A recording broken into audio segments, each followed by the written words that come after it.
Again, you want to get onto YouTube and Google this.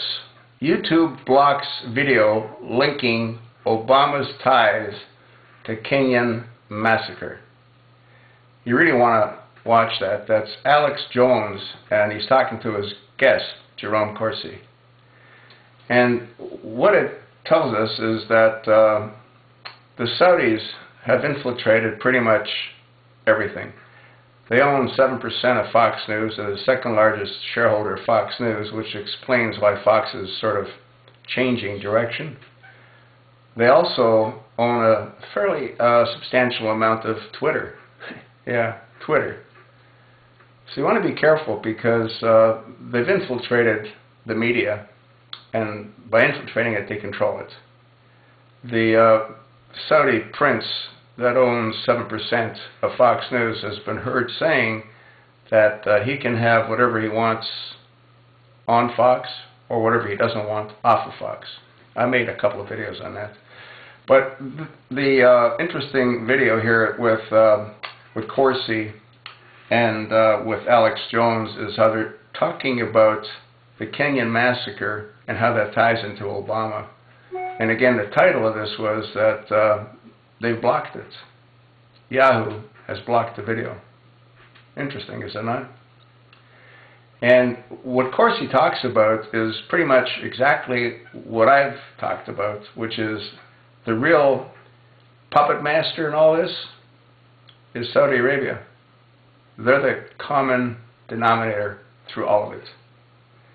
And it's all based on King Abdullah manipulating the price of oil. That's what it's all about, folks. This whole deal is about the price of oil. It also naturally ties into what they want to do, which is to reinvent the Ottoman Empire. I mean, that's really what this is really tied into.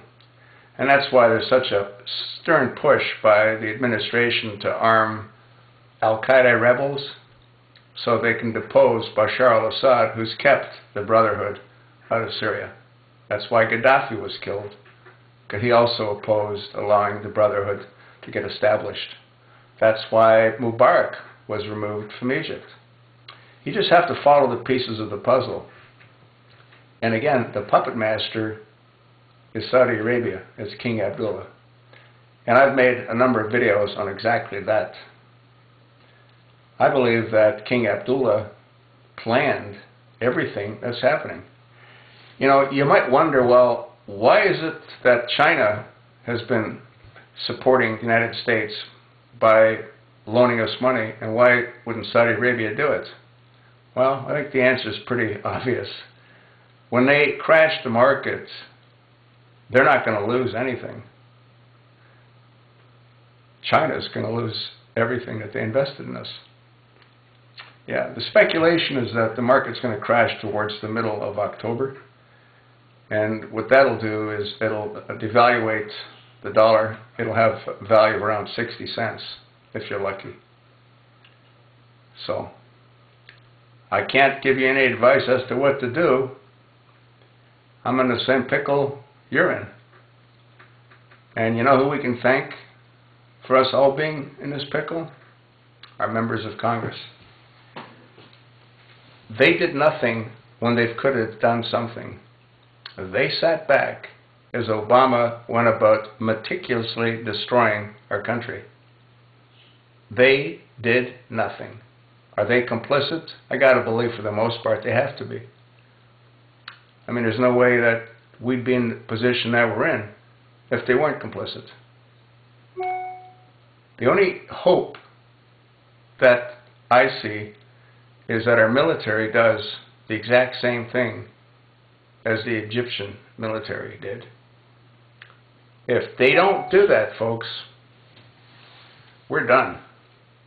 We might already be done. None of it's good. I wish I weren't feeling the way I feel. I wish I weren't saying what I'm saying. None of it's good.